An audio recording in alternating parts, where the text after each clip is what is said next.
Dan zingen we het lied 27, de versen 1 en 2, en dit zingen we niet mogelijk staan. En na de lied is een koffie of thee. Dan wensen wij u een gezegende dienst.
Laten we ons in stilte voorbereiden op de ontmoeting met de Heer, onze God.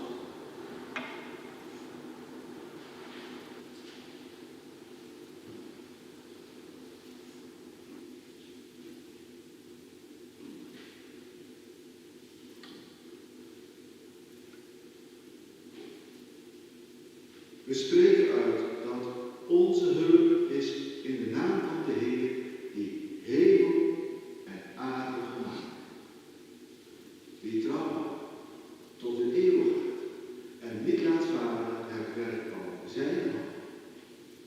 En in zijn naam groet ik u allen. Genade, barmhartigheid en vrede zij u van God de Vader en van Christus Jezus onze Heer. Amen.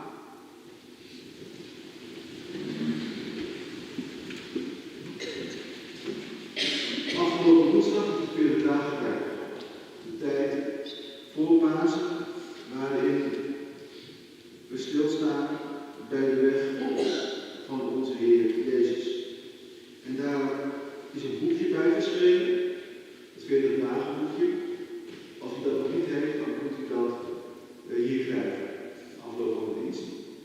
En daarin staat ook dit lied, het 40 dagen lied, wat we deze zondagen zullen zingen. En we zingen nu het eerste vers en het refrein.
Hemelse Vader,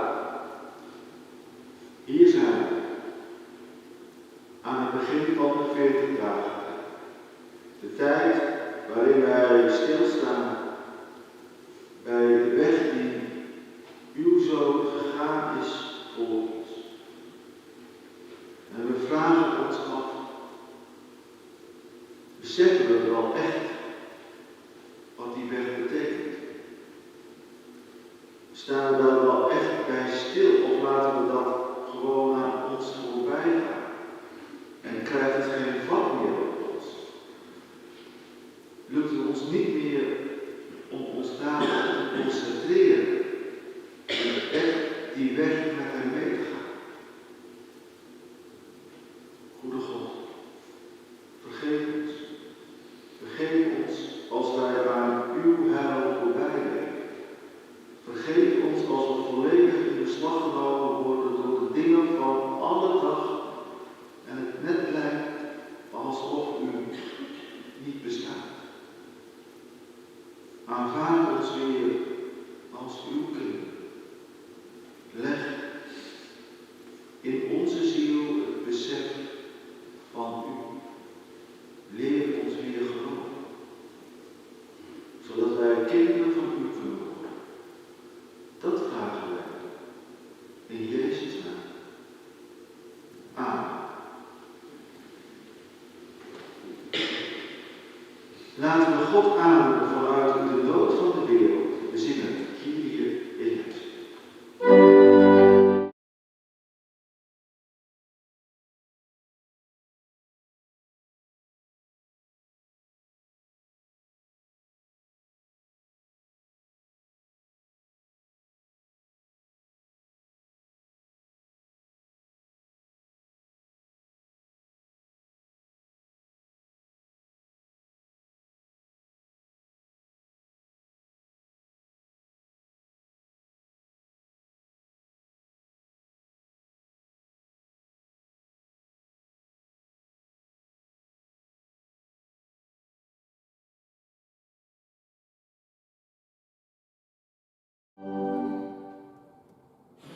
Omdat de 40 dagen tijd begonnen is en de kleur is paars, zingen we niet het Gloria. Maar in plaats daarvan zingen we gezang 544 en de organist zal het eerste keer voorspelen.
zend ons uw geest. Zend die in ons hart, opdat we door u worden aangenomen, opdat we door u worden aangestoken, zodat we geloven dat u hier bent, dat u bij ons bent, met uw geest in ons hart en in ons midden als gemeente. Want wij hebben u zo hard nodig in deze duistere wereld, waarin zoveel aan de hand is en waarin zoveel dingen spelen. Goede God, zend uw geest in ons midden, opdat we weten dat we bij u zijn, dat we bij u op aarde kunnen komen, dat wij door u gevoed kunnen worden en dat u ons veilig houdt. Dat vragen wij in Jezus' naam. Amen. Dan volgende schriftlezing, en dat is Lucas 4, vers 1 tot en met 13.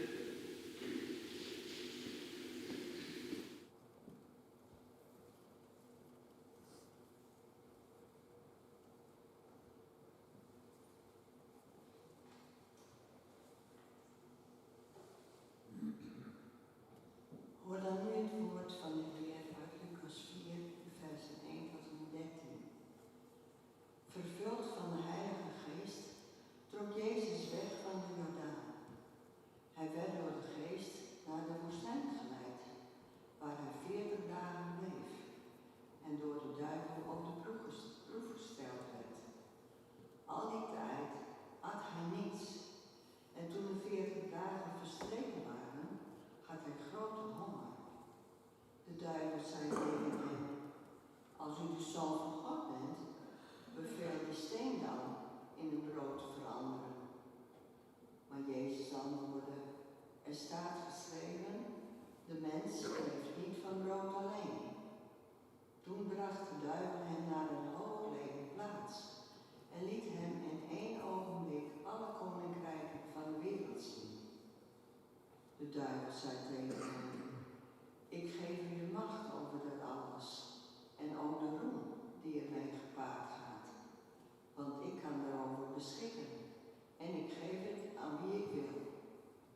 Als u in aanbidding voor me neervalt, zal dat allemaal van u zijn. Maar Jezus antwoordde: er staat geschreven, aanbid de Heer uw God, vereer alleen hem. De duivel bracht Jezus naar Jeruzalem, zette hem op het hoogste punt van de tempel en zei tegen hem: als u de Zoon van God bent, spring dan naar beneden. Want er staat geschreven, zijn engelen zal hij opdracht geven om over u te waken. En ook op hun handen zullen zij u dragen, zodat u uw voet niet zult stoten aan een steen. Maar Jezus antwoordde: er is gezegd, stel de Heer uw God niet op de proef. Toen de duivel Jezus aan al deze beproevingen had onderworpen, ging hij voor een tijd bij hem vandaan. We zingen nu lied 538, alle 4 versen.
zometeen zingen we Psalm 1010 vers 1 tot en met 4.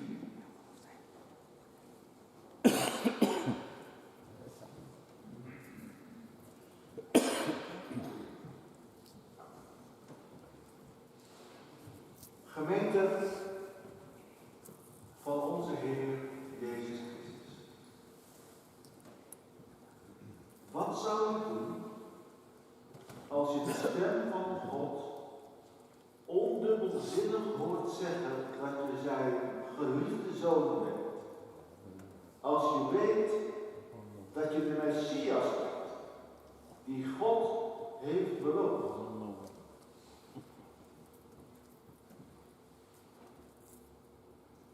Wat zou ik doen? Wat zou ik doen? Ik zou naar Washington toe gaan. En die Trump en die Musk met de koppen tegen elkaar zitten. En daarna naar Moskou om die Poetin. En dan naar Gaza en Jeruzalem om Netanyahu en Hamas ongenadig de waarheid te zeggen. Ik zou ervoor zorgen dat iedereen genoeg te eten had en dat er geen armoede meer was.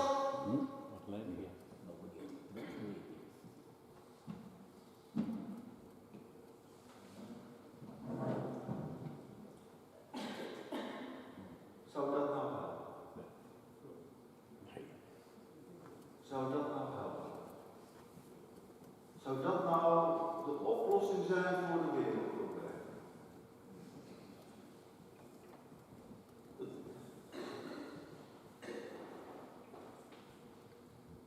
Het lijkt eigenlijk wel een beetje op Trump. Die als een olifant door de porseleinkast heen waait.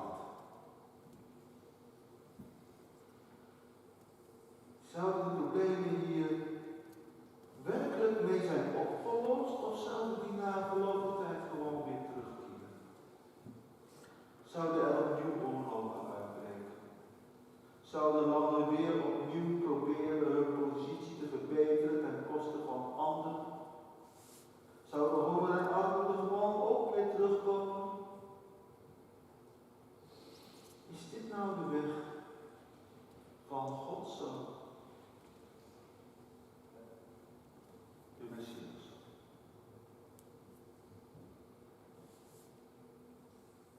En dat is wat Jezus doet. Zich hierop bezinnen. Want bij zijn doop klinkt uit de hemel de stem die zegt: jij bent mijn geliefde zoon, in jou vind ik vreugde. Hij is Gods geliefde zoon en bron van zijn welbehagen. Hij is de Messias. Of in het Grieks. Hetzelfde woord, maar dan in het Grieks. De Christus. Maar wat betekent dat dan? Wat is de weg van Gods welbehagen in deze wereld? Hoe ben je Messias? En daarom gaat Jezus de woestijn in, om zich te bezinnen op zijn roep. En dan komt de duivel langs. Na 40 dagen en de verleidingen die zijn zo herkenbaar. Ze gaan precies over wat ik zou doen als zoon van God. Hoe ik dat zou invullen. Na 40 dagen niet gegeten te hebben, heeft Jezus honger. Wat is dat nou? Waarom moet de Zoon van de Almachtige God honger lijden? Maak van deze stenen broden. Dat is toch wat in het vermogen ligt van de Zoon van God. En denk eens na wat voor mogelijkheden dat heeft. Nadat hij zichzelf gevoed, zou hij de rest van de wereld kunnen voeden. Er zijn nog stenen genoeg.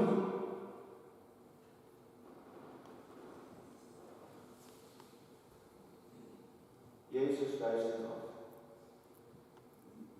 Hij citeert Deuteronomium 8, vers 3. En ik heb het nagezocht. En daar staat: Jezus heeft u voor zijn macht laten buigen. Hij doet u honger lijden en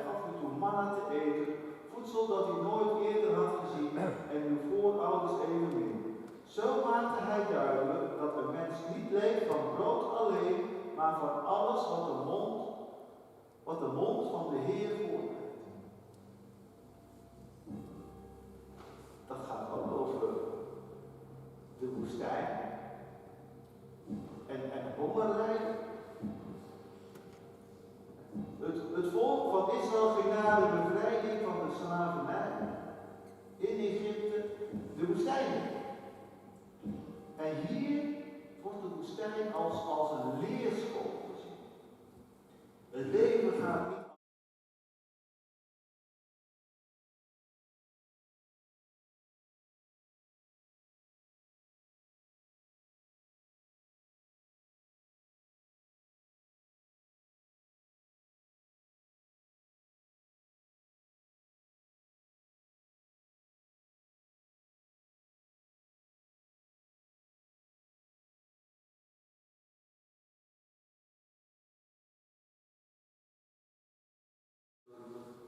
Verleiding.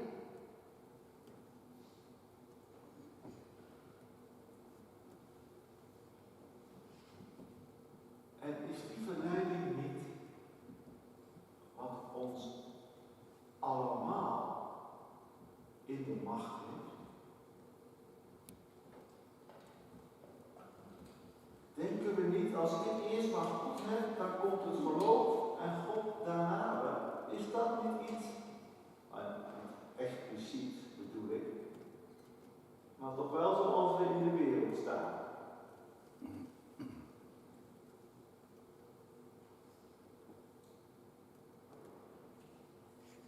En wat bepaalt de wereldeconomie? De zoek naar bestaanszekerheid en welvaart. Het is mens tegen mens, bedrijf tegen bedrijf en volk tegen volk. Want wanneer is je bestaan nou zeker? Wanneer is je bestaan nou zeker? Ik denk nooit. Nooit. Dat is mijn overtuiging. Dus meer bestaanszekerheid is altijd beter. Altijd. En als geld en goed je in je macht hebben, dan is het nooit goed genoeg. En dat drijft de geschiedenis voort. Zeker op dit moment is het zo duidelijk. En het is ook duidelijk hoe destructief dat kan zijn. We zitten goed gevangen in de netten van de duivel.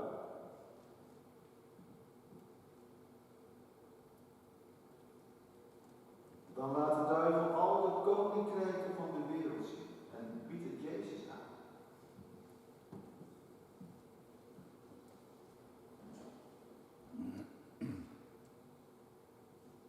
Is dat niet wat ik zou doen? Net?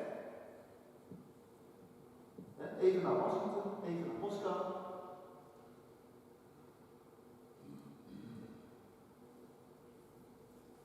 Even op orde op zaken stellen, spierman. Maar dan staat er één voorwaarde in, om dat te bereiken. Kleine lettertjes. De duivel aan.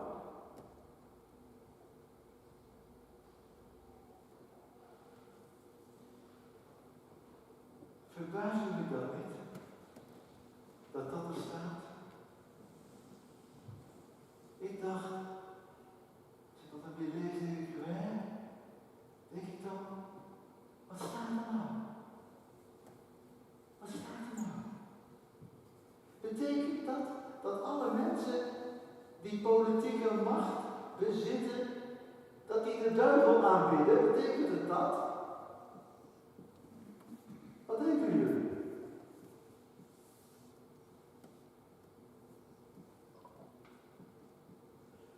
Nou ja, dan ga ik maar terug naar de tijd van Jezus en van Lucas toen hij dit opschreef.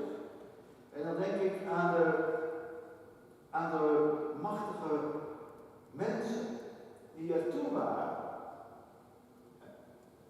wie waren dat? Nou, de Romeinse keizer. Keizer Tiberius. Nou, als je zijn geschiedenis leest, wat een afschuwelijke man. Maar echt afschuwelijk aan het einde van zijn carrière. Dat was echt weerzinwekkend. En koningen als Herodes. Augustus schijnt gezegd te hebben, je kan beter Herodes varken zijn dan zijn zoon. Want hij had geen varkens, maar zijn zoon liep wel slag. En prefecten als Pontius Pilatus, nou, die komen we nog tegen in de 40 dagen tijd. Nou, wat we in andere bronnen over Pontius Pilatus lezen, dat is ook niet best. De Romeinen hebben hem weggemaakt. Te meedogenloos en maakten de zaken alleen maar eigen. Al die mensen konden ontzettend hard en meedogenloos zijn. Allemaal.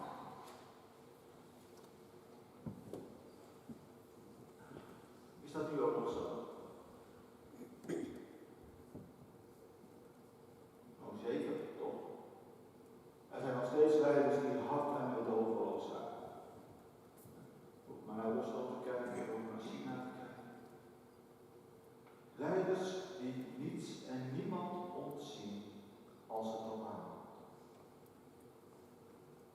Gelukkig leven wij in een democratie.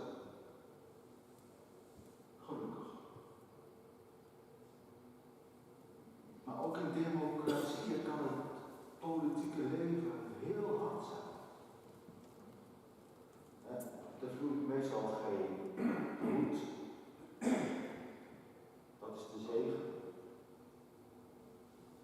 Maar politici kunnen soms wel maatregelen nemen om de publieke opinie gunstig te stemmen. En ik moet daarbij denken aan de toeslagenaffaire. Met die enquête hebben we dat kunnen zien. Ambtenaren zeiden, je zo niet aanpakken, je moet dat zo niet doen. Maar de publieke opinie, die wou dat er harde maatregelen werd getroffen tegen de toeslagenaffaire. Kijk naar de maatregelen. En dat gebeurde. En de gevolgen zijn nu heel duidelijk geworden. Het blijft als noodloos hard. Voor je het weet, dien je de macht en daarmee de macht. En de politiek probeert altijd de grootste groep tevreden te houden. En die groep die kijkt alleen maar, denk ik, laat zich vooral beheersen door, kan ik beter zeggen. Laat zich vooral beheersen door eigen welvaart. En is eigenlijk helemaal niet zo aan met het lot van anderen. Af en toe even, bij wijze van opwekking, maar als het erop aankomt, dan gaat het in de eerste plaats. Hoeveel geld krijg ik binnen? En wat kan ik uitgeven? Dat is wat de mensen drijft in een democratie.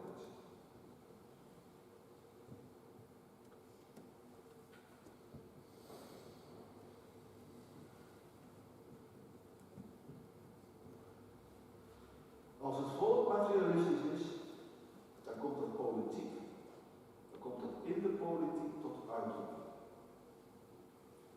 Als de mensen leven bij brood alleen, hoe kan de leider zich daaraan onttrekken?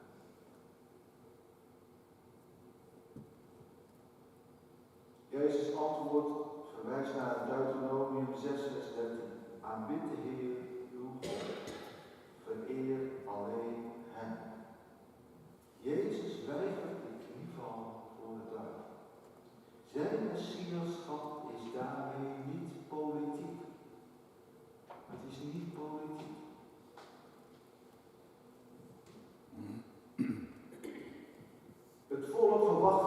Messias die de Romeinen verjaagt.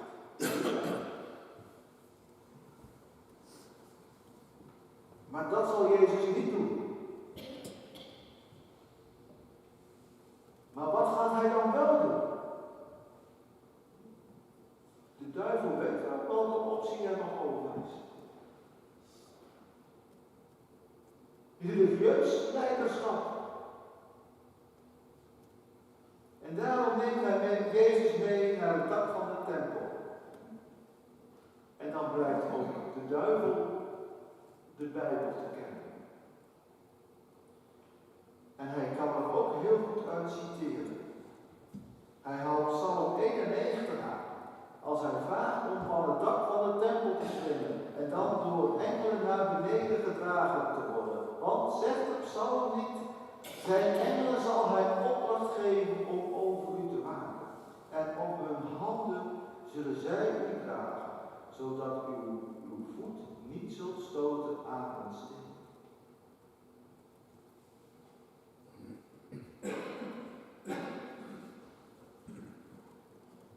Dat is toch heel verleidelijk. Dat is toch heel erg verleidelijk. De Zoon van God hoeft geen pijn te lijden. God zal hem altijd beschermen.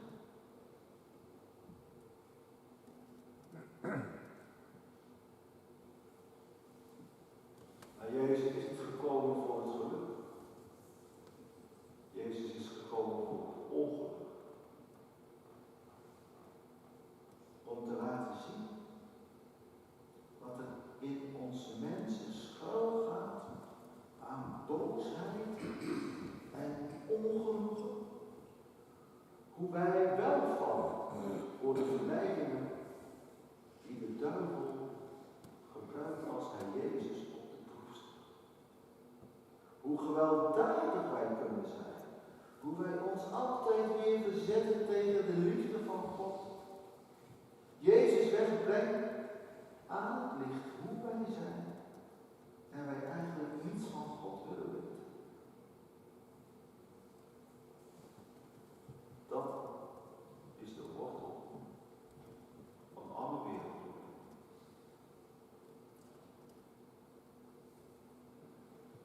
Politiek en economie zijn gebaseerd op hoe wij mensen zijn. En drukken ook uit wat in de mensen is. Kijk maar naar het nieuws. Er is altijd een goede voedingsbodem voor oorlog. Er is niet zoveel voor nodig om een oorlog te laten ontketenen.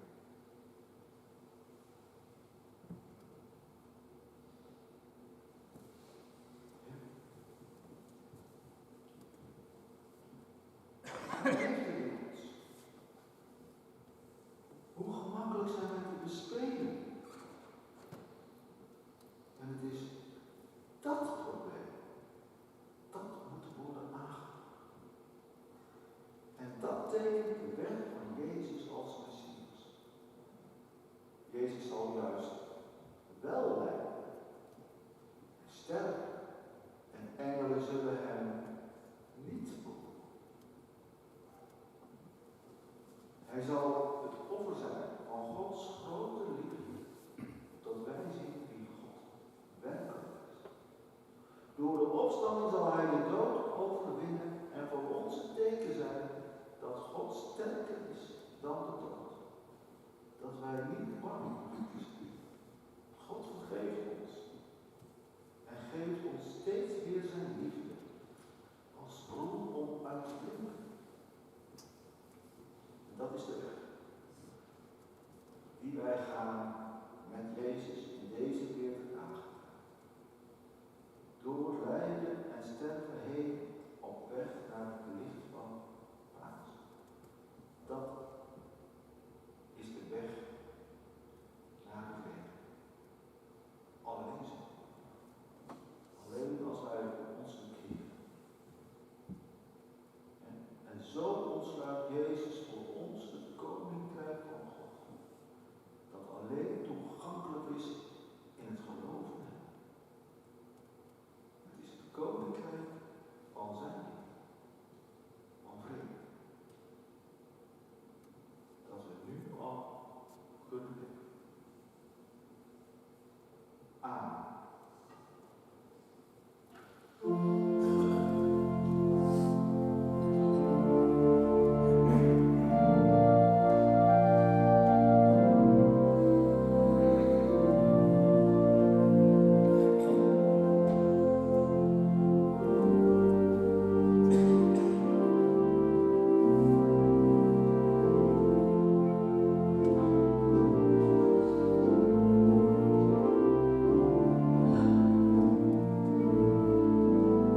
ik wil het even meenemen in de gebed.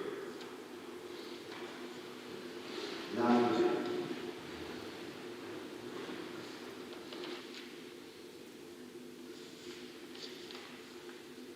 Goede God, wij danken u. Wij danken u voor Jezus, die de duivel overwon. Omdat wij steeds weer overwonnen worden door de duivel. Steeds weer vallen we voor zijn verleiding. Hij heeft het heel gemakkelijk met ons. Er is niet veel voor nodig. Steeds gaat het weer fout. En we vragen daarvoor om uw vergeving. En we vragen u of u ons wil vastmaken aan de kracht van Jezus. Die aan die verleiding bloot stond, maar niet toegaf. Die liet zien wat er voor nodig is om uw koninkrijk te laten komen. Hoe ontzettend veel er voor nodig is.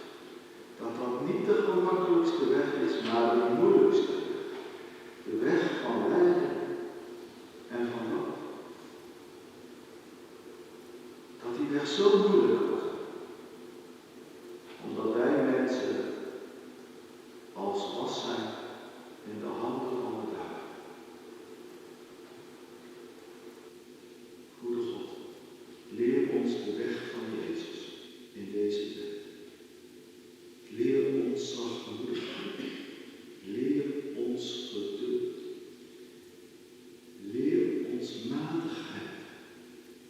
Dat het niet alleen gaat om een goed gevulde portemonnee. Dat het iets belangrijks is en daaraan vooraf gaat. En dat is uw geest. Dat is uw woord. Dat is het hoogste. Dat wij niet langer geloven in geld en goud, maar dat wij geloven in u. Alleen in u. Leer ons dat steeds weer opnieuw. Goede God, geef vrede in deze wereld, waarin zoveel oorlog en vernietiging is. Geef vrede ook in onze woorden. Als we ons laten meesleuren door deze of gene spreken of schrijven, geef dat wij vasthouden aan uw liefde. Dat uw liefde voor ons een stevig fundament is waarop we kunnen staan als we dreigen te worden neergeschud. Uw zachtmoedigheid, uw weg die u geeft. Leer ons dit. Leer ons niet bang te zijn. Leer ons moed te hebben. Heel veel moed. Om echt te geloven in u. Wij bidden u voor de mensen die het moeilijk hebben. We denken daarbij aan de familie van Berendmans, die van hem afscheid hebben moeten nemen. We denken daarbij ook aan leerlingen die hij heeft gehad. Zoveel hier in aarde. Goede God, laat het goede wat hij ons heeft meegegeven, met ons meegegeven.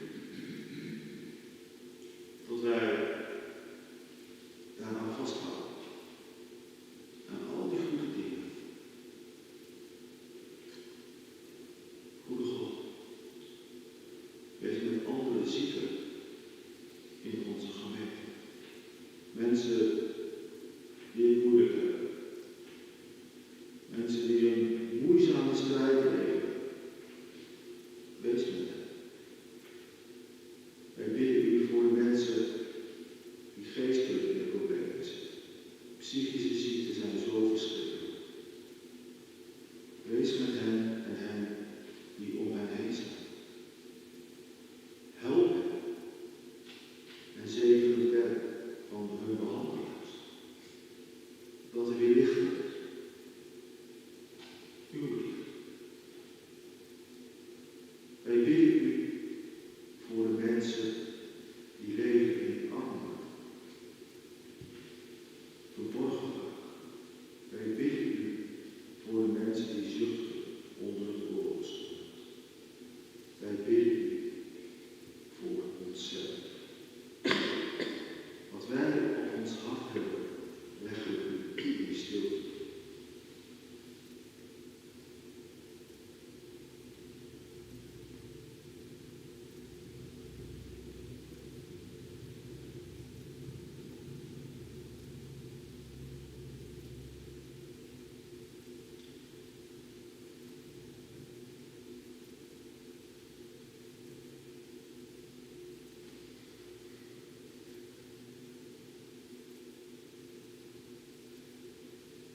Wij vinden dat moeilijk. Maar alles waarvoor wij bidden zal vervuld zijn in het koninkrijk dat u hebt beloofd. En hij leerde ons bidden voor uw koninkrijk met de woorden: Onze Vader.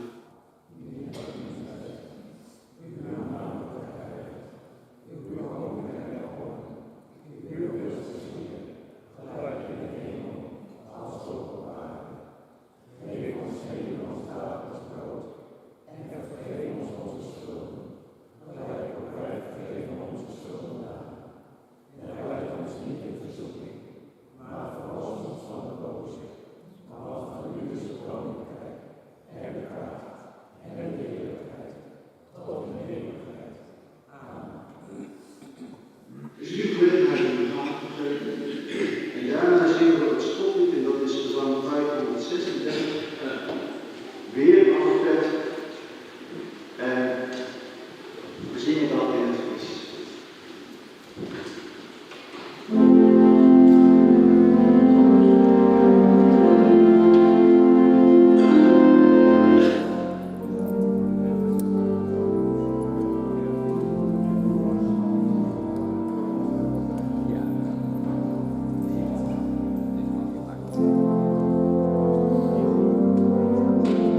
De Heer zegent u en behoedt u. De Heer doet zijn aanschijn over u lichten en is u genadig.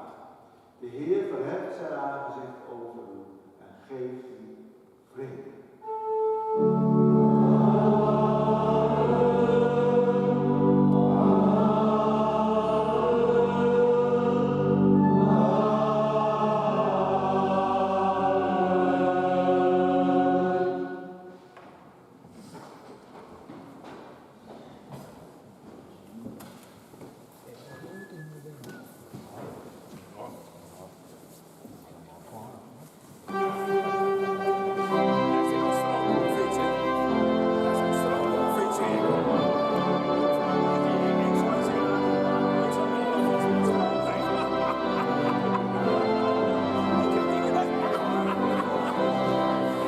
Zo die orde is op de eerste.